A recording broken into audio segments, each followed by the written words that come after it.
And we're live. Welcome to Daily Confidence for Entrepreneurs. My name is Mustafa Hosseini, and I'm your host for the show.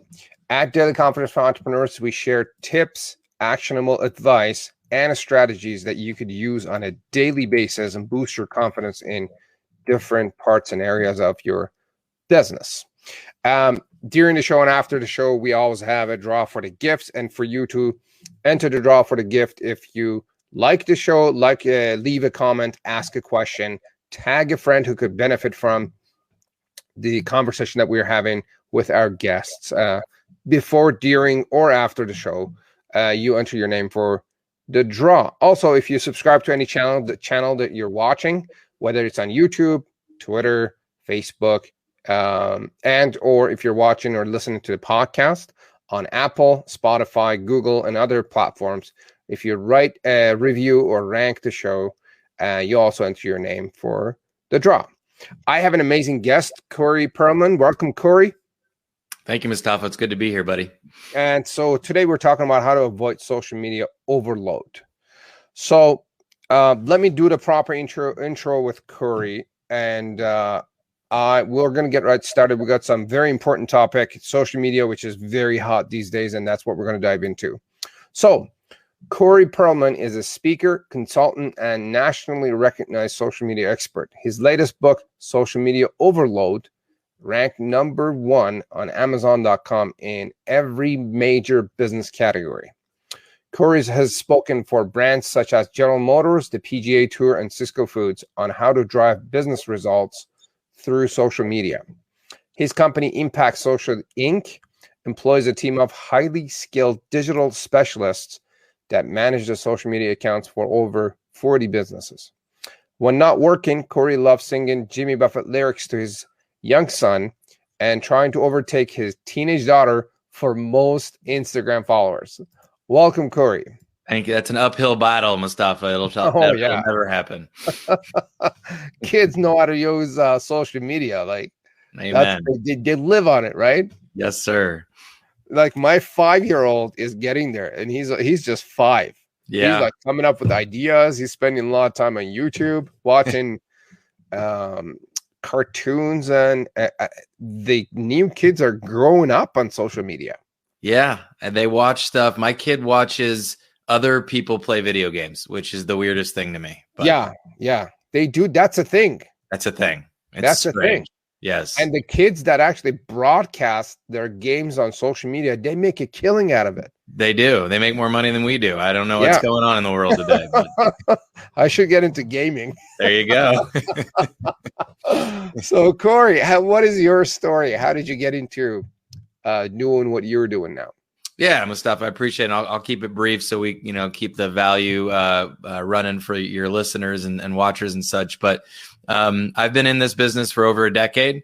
I started with General Motors, teaching car dealers about the internet. And we went on, when I was a youngster out of college, went on tour with GM, going city to city in a 12-passenger van.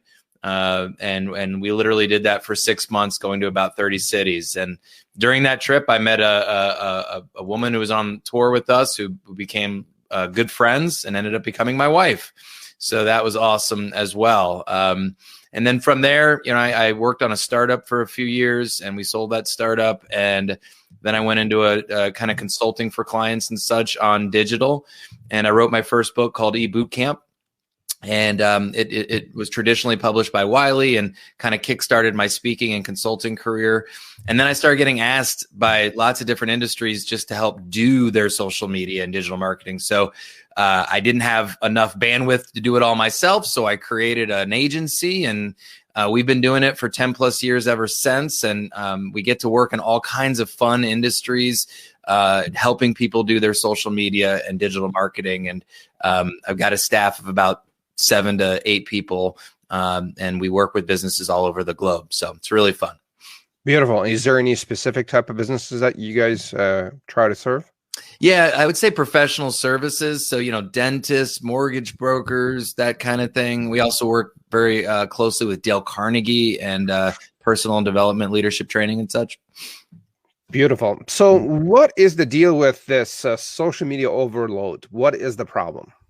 Yeah, so I think it can obviously be in a lot of different areas of people's lives, but I focus on it mostly from a business standpoint. And a lot of times when I'm talking to industries and people about social media, they're very frustrated and have been for a while, and simply because there constantly is these new sites popping up and trying to figure out how to manage all of them effectively.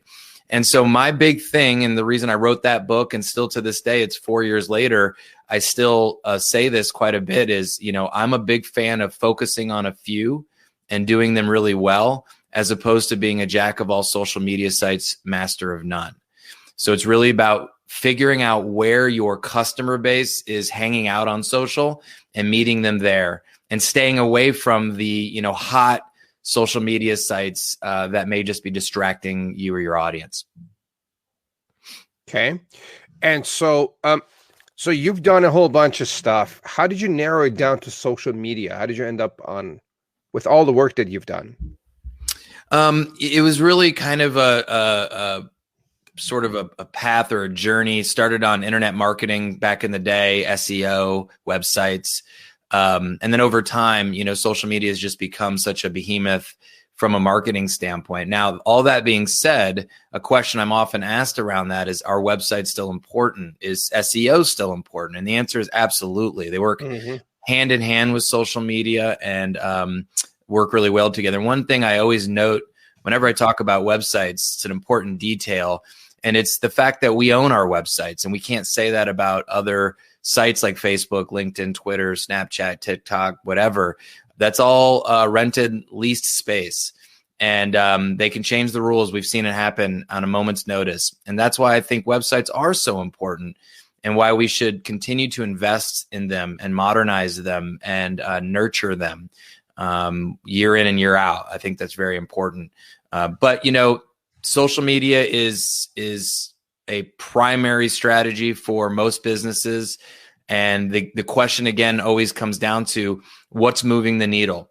And I would tell you that just to give people some real actionable takeaways here, generally speaking, the top three for most businesses that are, in the spectrum that we work with is the acronym FIL, F-I-L, Facebook, Instagram, and LinkedIn. Over my decade plus doing this, I have found those three platforms to provide the most results in social media.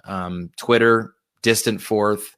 Pinterest is good with some industries, and other ones, Snapchat, TikTok, but those are the primary three I tend to see the most results on. Fantastic. And gang, Corey and I are talking about social media overload and overwhelm. If you have any questions about social media and how to deal with social media, pop them in the chat box, whichever platform you're on, and we'll try to do our best to answer your questions. Now, Corey, why do most people or businesses get poor results from social media? What is the deal there? Yeah, I would say the first answer to that is, something we've already touched on, which is just trying to be everywhere and being mediocre at best. And that's part of the reason that I try to get people to focus on a few and do them really well. It's not that you can't get results on sites like, and I use TikTok and Snapchat as my typical example because they're kind of like the new hot things, but it really depends on your industry. If somebody's listening and says, well, Corey, my demographic is 18 to 24, then I would say, oh my gosh, TikTok and Snapchat are absolutely the platforms for you. But I tend to deal with audiences that are 30 to 55.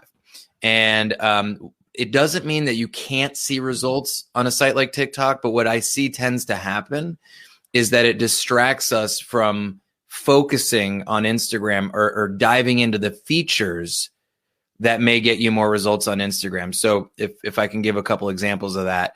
Sure.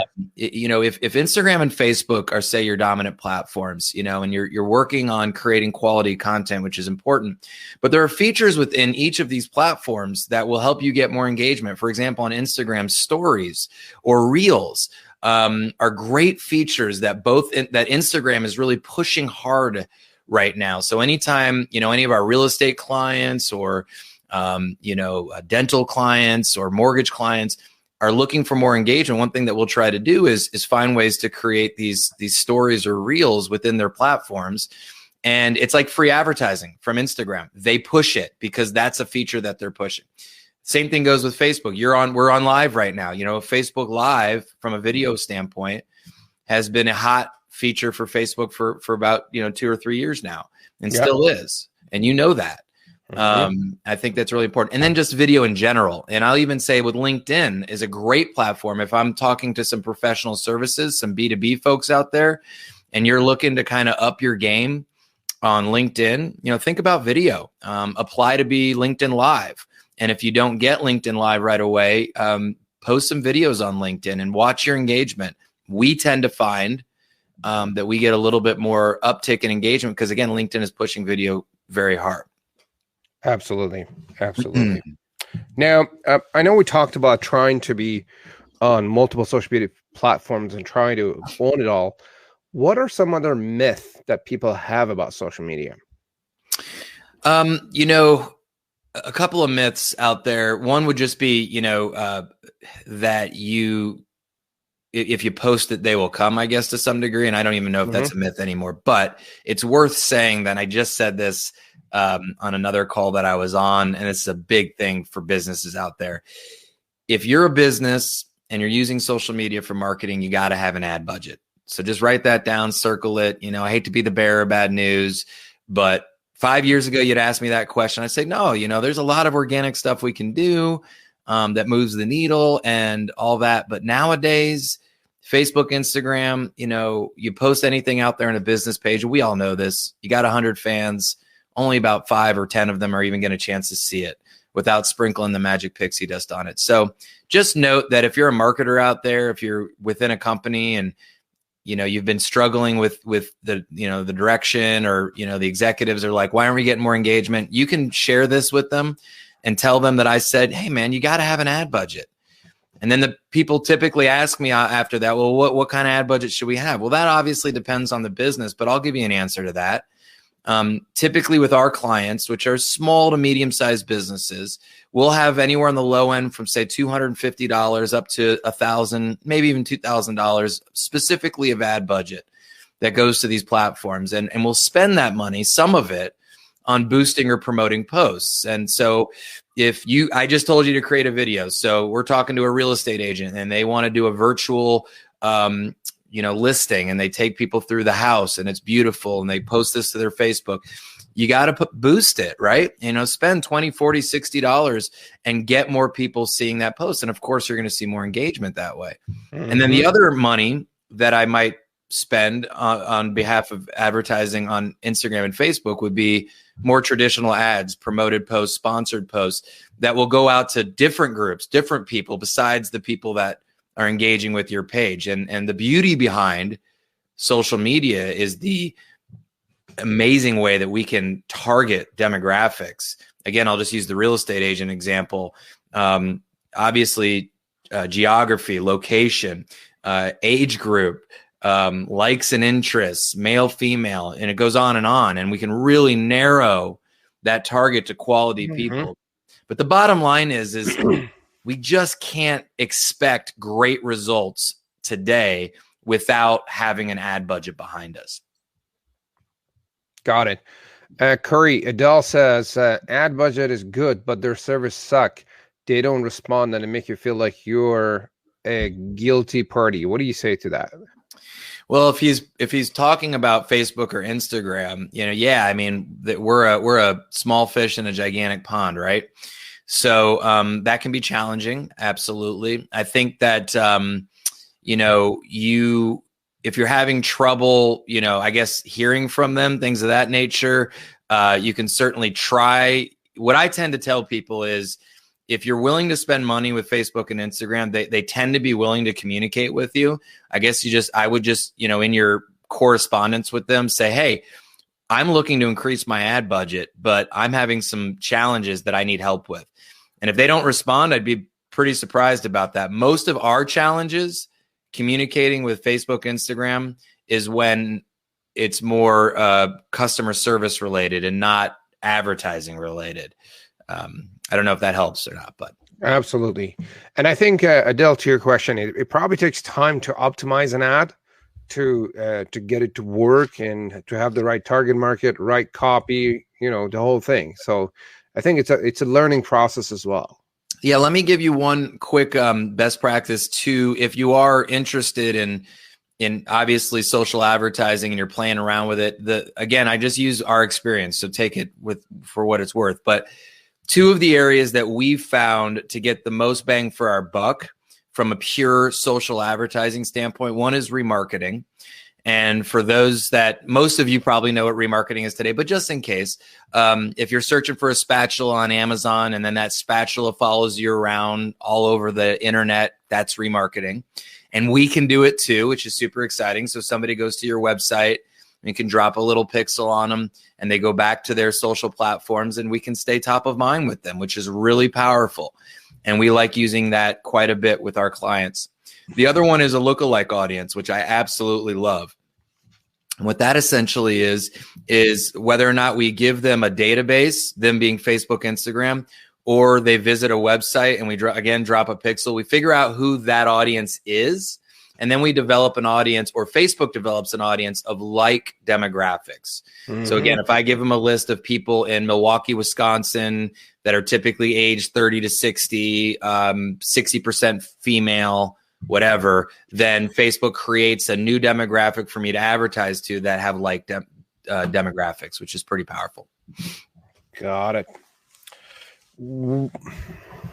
Is there any mistakes that people make with social media that comes on top of mind, other than what we talked about? A big one is phoning it in. Another thing. So I dropped two kind of crappy bombs on you on this call today. One is you got to spend money, which is never fun to hear. The other one is you got to be super creative and compelling with your content. And so I just was on the phone, or I did a consultation with a bunch of kitchen and bath dealers, and their primary posts were beautiful products, and they are beautiful, but that was it.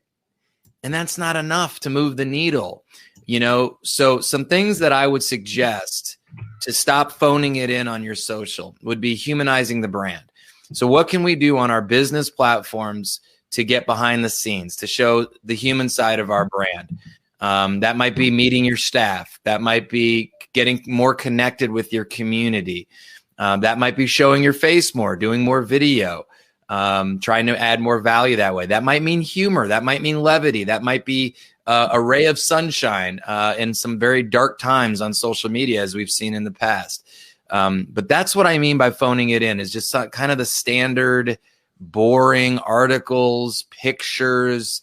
We got to do better than that. I remember, I'm dating myself here, Mustafa, but I got to mention it because it was one of my favorite examples.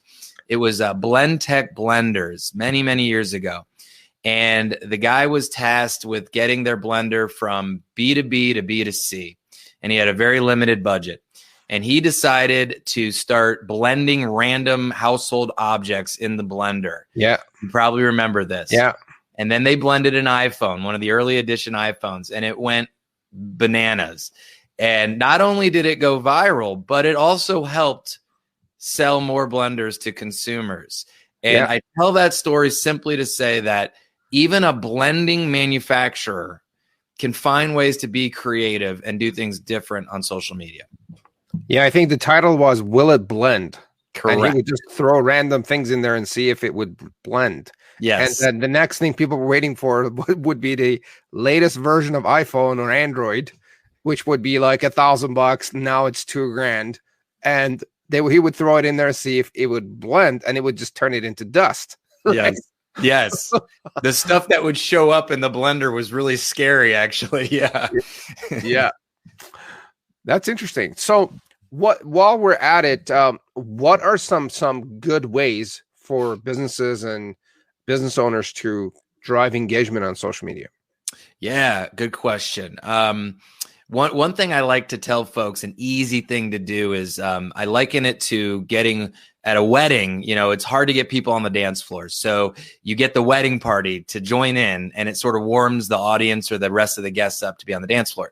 I liken that to getting engagement on social. So if you're focused on getting engagement and it's not happening, get your people or some sort of connections to start responding. So for example, you post a question on your LinkedIn page and you've got a team of 6 people. Get those other 6 people to go on there and comment and engage. If you can't get your own staff or own company engaging with your content, why would you expect your audience to do so? So I would plant commenters, question answers, engagers to start getting you some of that engagement. That's one way to get more engagement. Obviously, another way is to boost, as we talked about before. So that's number 2. And number 3 is to not forget about letting people know how you'd like them to respond. So here's a really fun one for you LinkedIn users. You notice that LinkedIn has all those different icons now, the clap hands, the heart in the hand, the heart, and a couple other ones. I've noticed, and I thought it was really cool. I didn't come up with this. I just saw it, where somebody would ask a question and ask people to use those icons as the way to answer, almost like a polling way.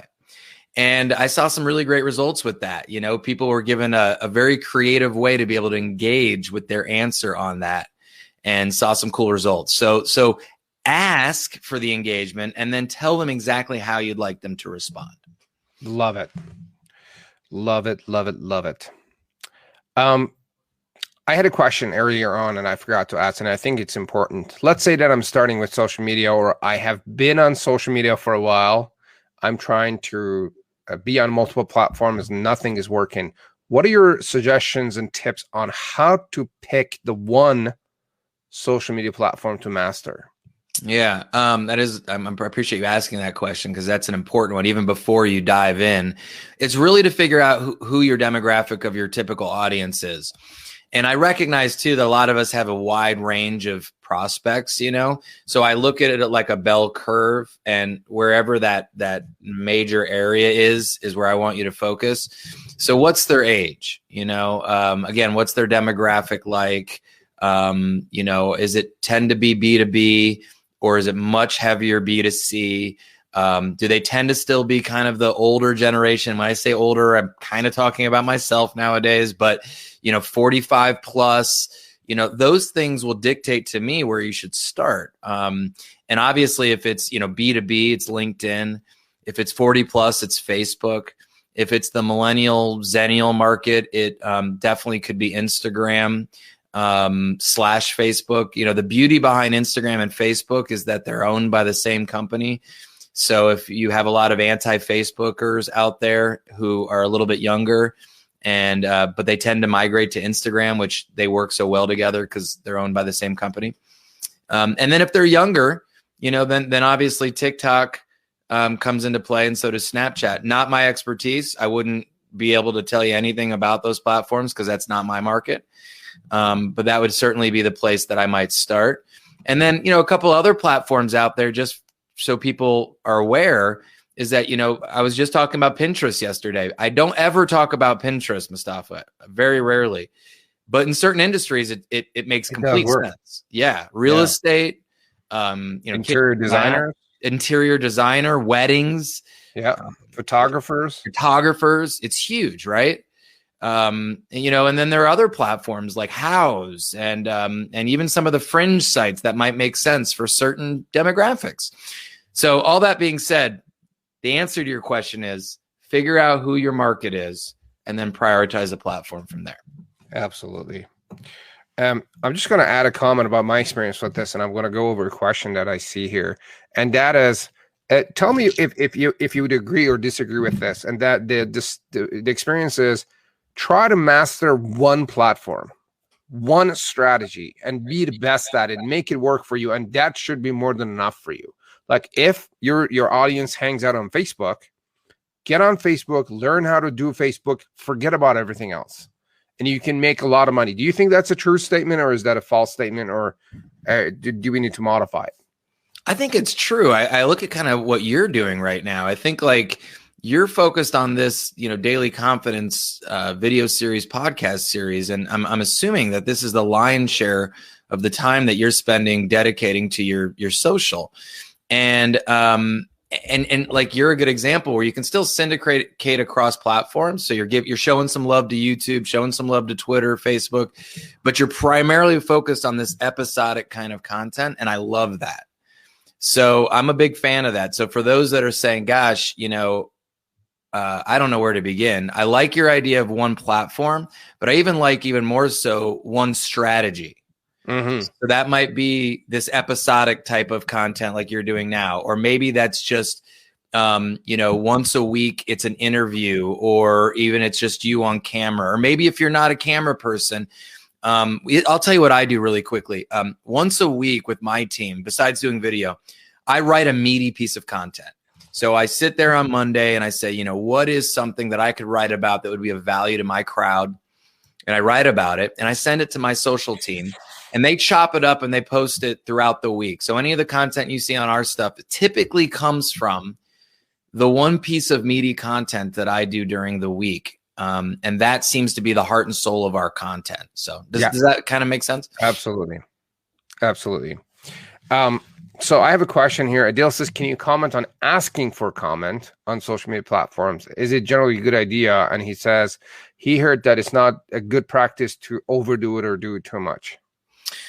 Yeah, the one warning I would give to asking is I would really prep some people to answer, because it never looks good to ask and not get answered, right? It makes us look kind of quiet and empty. And I've fallen guilty of that ourselves with some of the content that we've done. So if you are going to do a poll or ask that type of thing, I think it's a good idea to prep some people. Another little quick tip for you.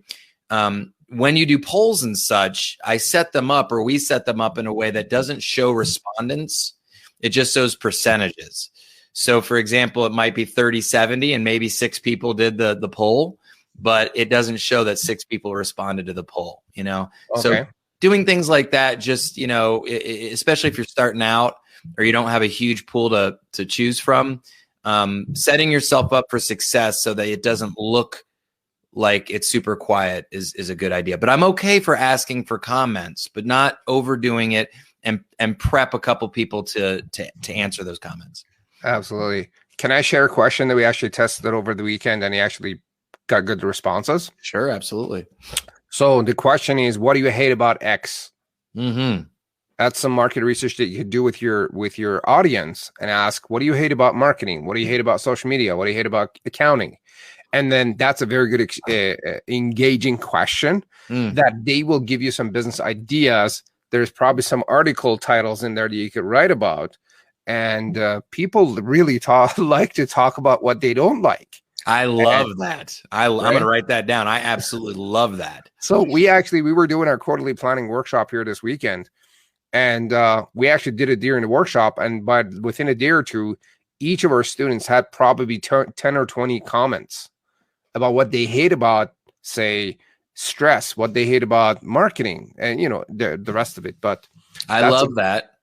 Again, I would plant a couple of people to start that conversation. I've actually been told by people that they don't like to be the first. It's really interesting. I've heard that in audiences. But yeah, plant that a couple of times. Plus, when you I say plant, just ask, certain people, make sure they do it. But it also indicates to the social network or the social platform that this is getting a little bit more engagement for you. And they may up the algorithm a bit and get it to a few more people. So all that is good for overall engagement. Absolutely. Absolutely. Yeah, asking good questions. And we actually did what you actually suggested as well. So we actually went on each other's post. We liked it and we responded like you said, I don't want to be the first guy, or some people don't like to be. And so you're like, and it kind of drives that social proof as well, saying, oh, other people are engaging on this post. I should too. And I have an opinion. Yeah, so absolutely. That's a great way to get them started. Absolutely. And another thing that kind of, you asked about engagement, this is actually flipping it on its head, but I think it's really important.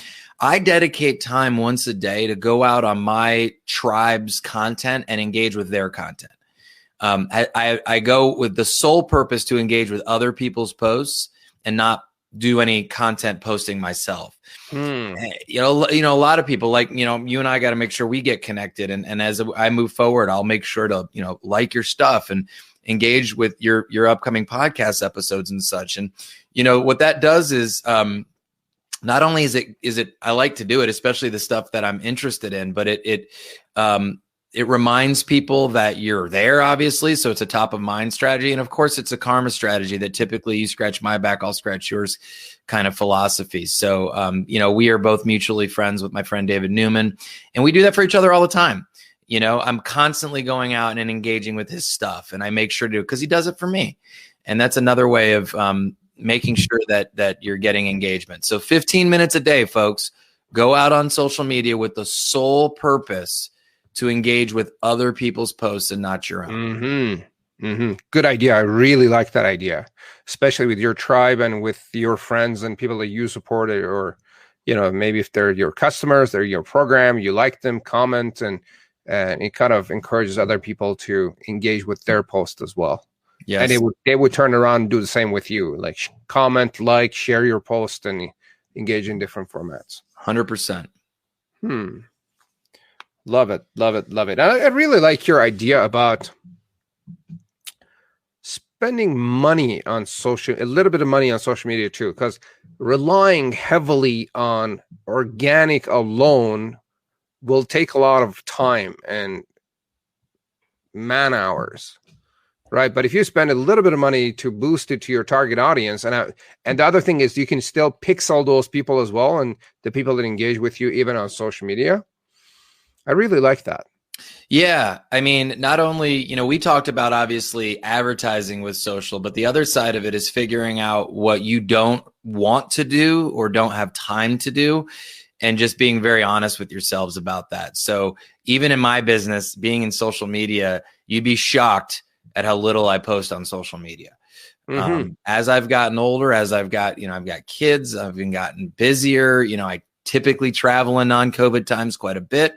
I've just, you know, had to recognize that I'm not on Instagram every day. I'm not, you know, doing live videos as much as I used to. So what did I have to do? Well, I either stop posting and you know, that's not a good idea, especially in my industry, or I figure out how to get help. And that's what I did with my team. So it doesn't mean it's not my content. Be clear with that. You know, I'm driving the content. I'm just not clicking the buttons. And I think that that's important for your listeners out there, that if you are not, you know, actively engaged on these platforms, but you think they're important, you don't have to be actively engaged on Facebook. You can be a content creator and get other people to make it look right, beautiful, hashtagged properly, and fit in perfect, you know, dimensions for each platform, and have it done consistently for you. And all you have to be is a content creator. Absolutely. Another thing I think I remember is, as you keep promoting some of these posts on social media, you will know which one is actually getting better responses. So you could probably even pump more money in there if it's working. That's a great best practice. 100%. And that's exactly what we do. If we post something and it starts to get even a little organic engagement, it's a great post to boost. Perfect. And if we boost something and it starts to really move, we might boost it some more, just like you said. I mean, if it's working, why would you want to go create more stuff? It's working. And the opposite is true too. We might think that we created the best, most engaging post ever, and we were wrong. Yeah, absolutely. I have a little. I call it my let's call it the Mustafa test, and that is, if I think it's really stupid, I should definitely try it and test it. Nice. And if I think it's brilliant, it's probably a dumb idea. I love it. Like the guy, whoever came up with the blender idea, probably thought it's a stupid idea to blend an iPhone. And then he tested it and it caught fire, and people are like, "Wow, that's amazing." Yes. So, yes. No, we are not our own best gauge for what's going to get engagement or not. I can promise you that. You're 100% correct. I have a thing to do with things that I'm scared of, or things that I think are stupid. They usually give me better returns. Yes. Yes.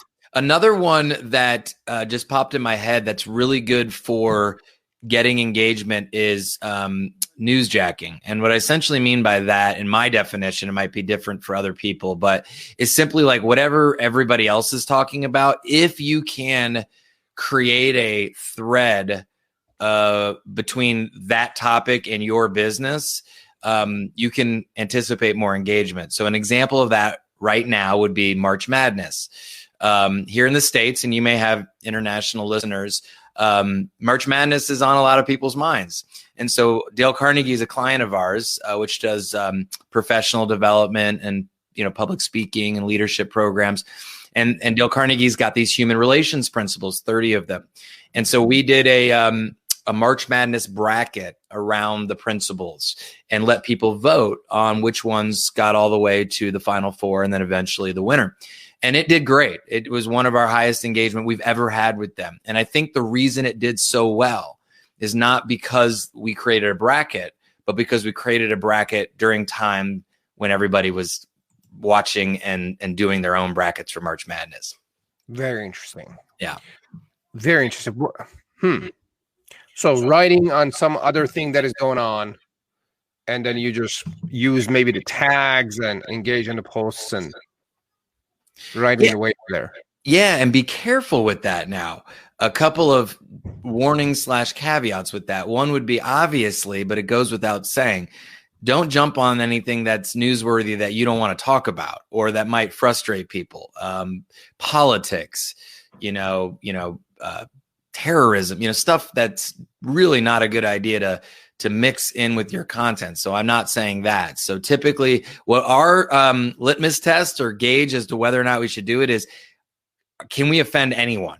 If we can, we have a hard time offending anyone with March Madness.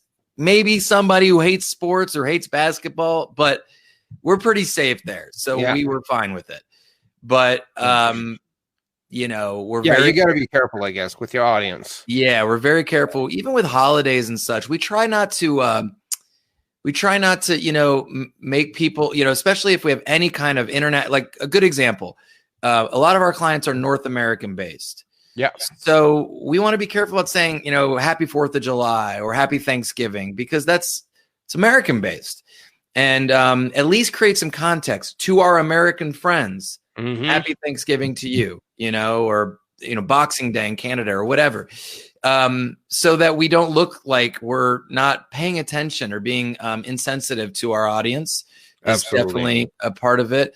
And the other little quick caveat on the newsjacking thing is don't try too hard, because it can go the other direction. So if you throw out something, willy-nilly on something, and it just looks like you're trying to get likes or connections, they'll call you out for it on that, So take some time, like we did in that case.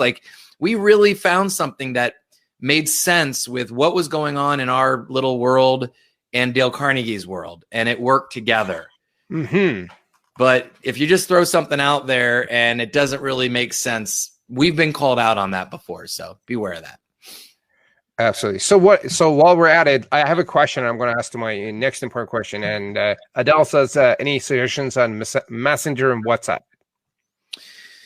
Yeah, I don't work too much on those strategies for our clients, so I don't have too much to tell you on that. The only thing I'll say that we've found in the past is if you're using that as sort of lead gen or customer service, which I think is great, just make sure that you are they are actively responding to it.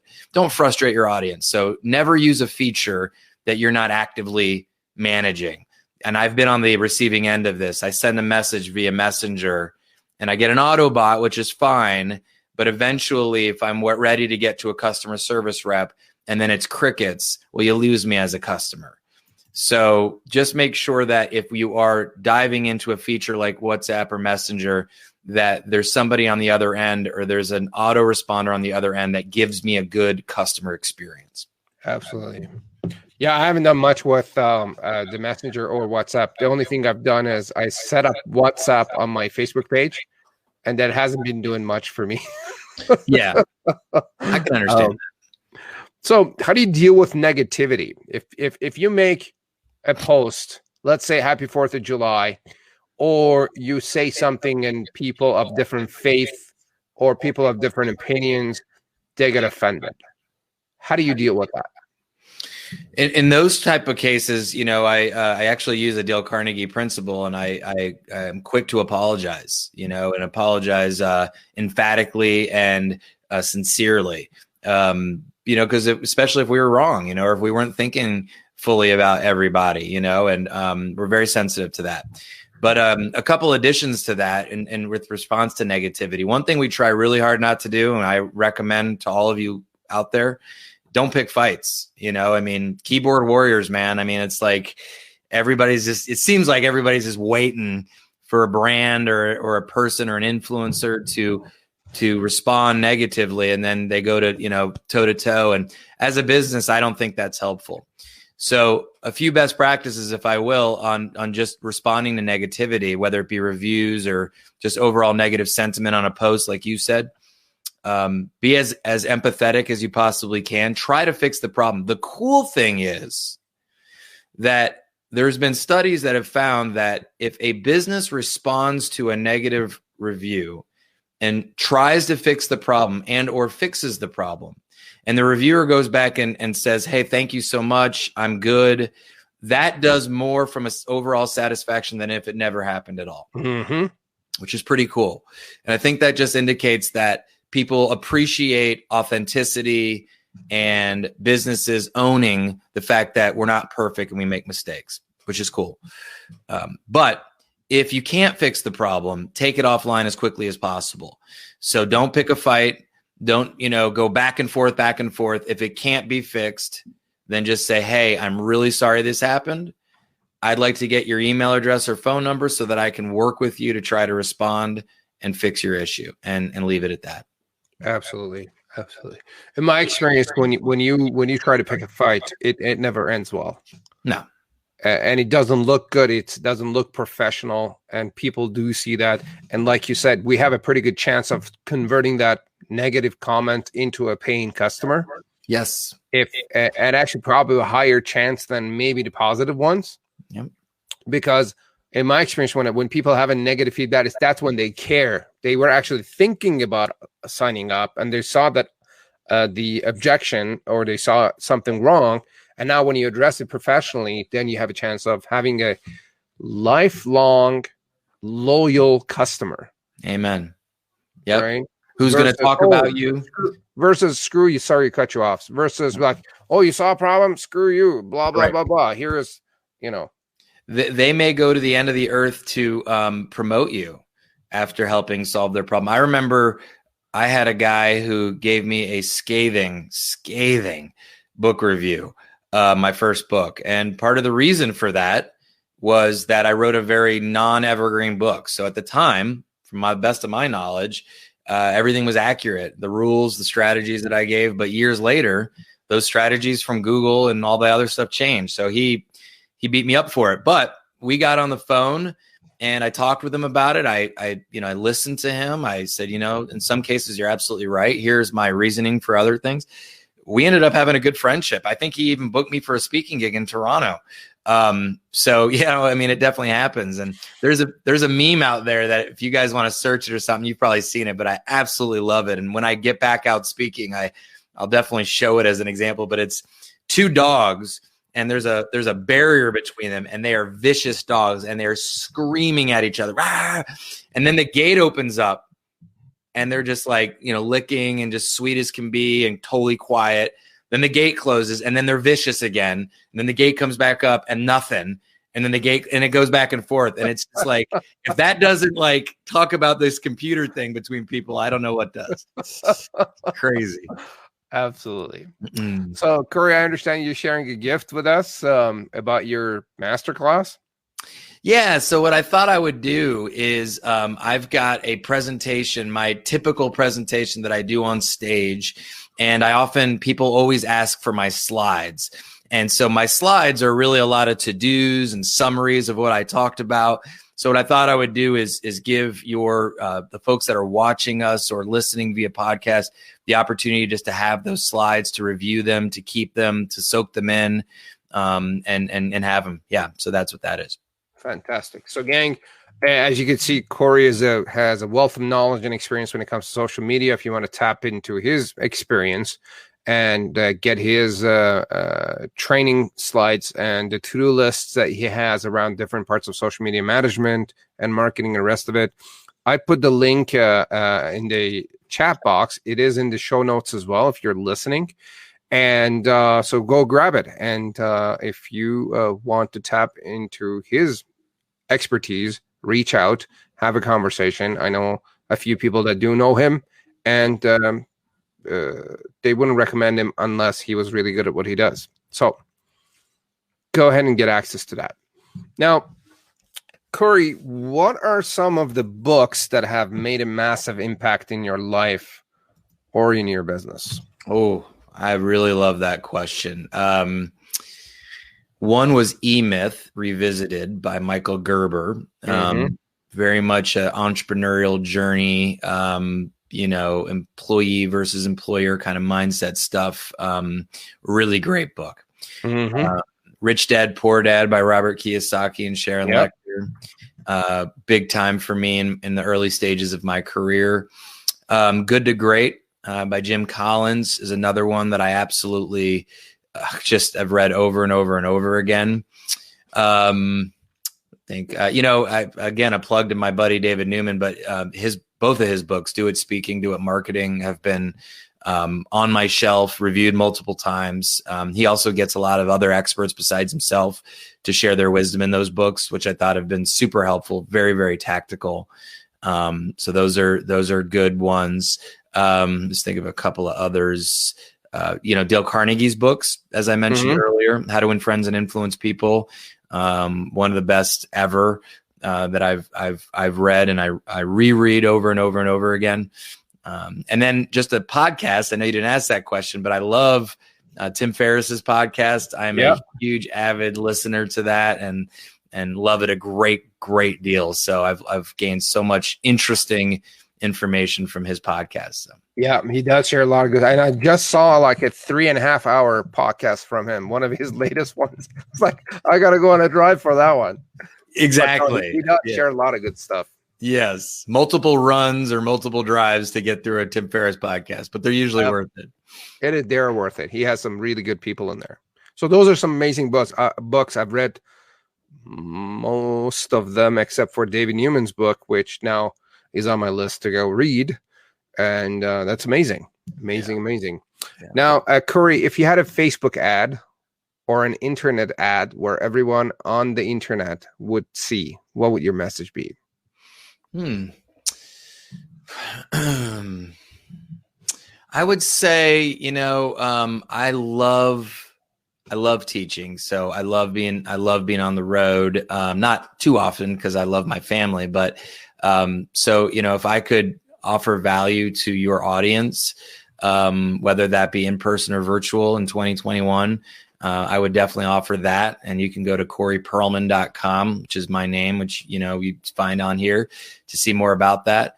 And then from our agency standpoint, we're really good at keeping people top of mind and businesses top of mind. They used to say in the olden days that it was 7 touches to make a sale, but nowadays it's like 70, or just a lot more. And so keeping businesses on the radar of people that are interested in them from research mode all the way to buy mode is what our business does best. And so I would send them to impactsocialmedia.com, which is our website for our agency, impactsocialmedia.com, and they'd learn more about that. So those would be our 2 ads. I appreciate you asking that question.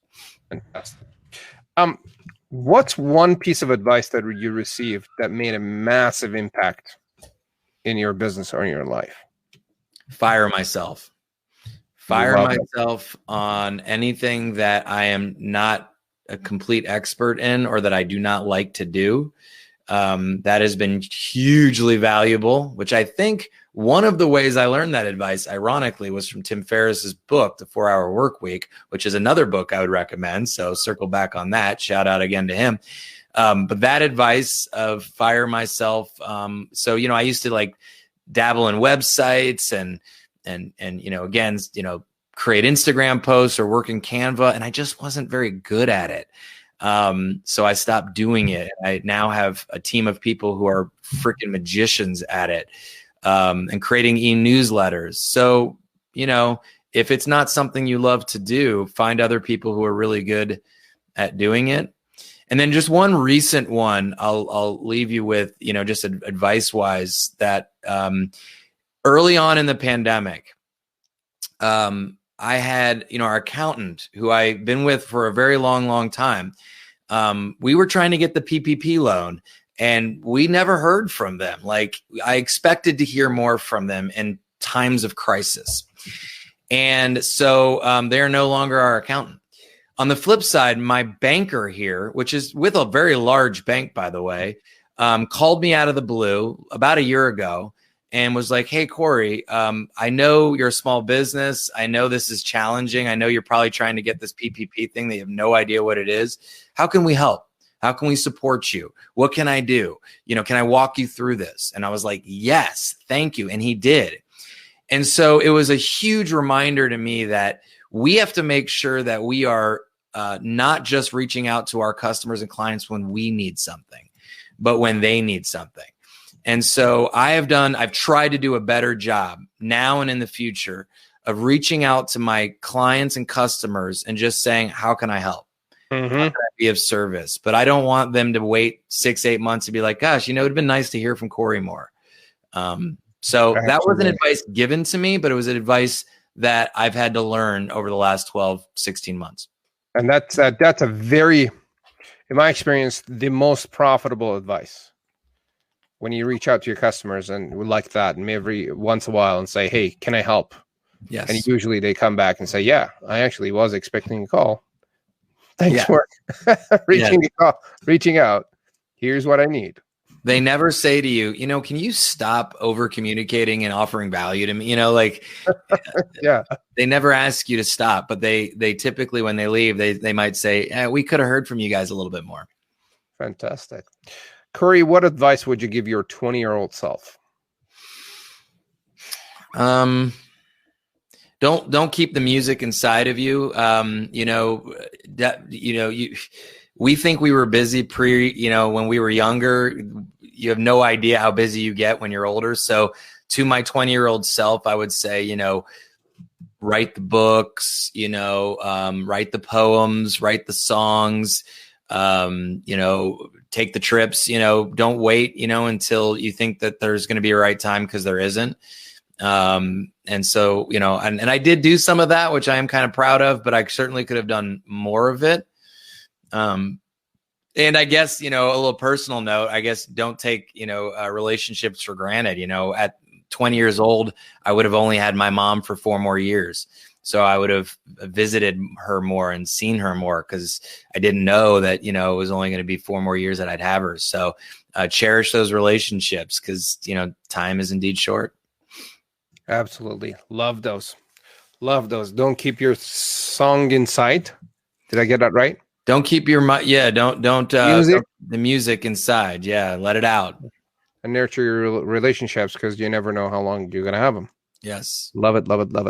This has been an absolute amazing conversation.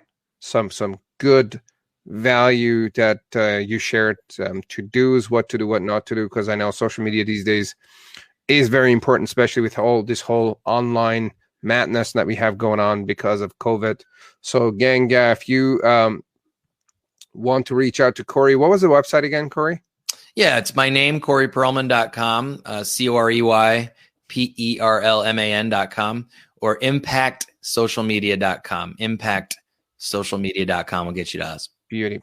Corey, is there anything that you'd like to add that we haven't talked about?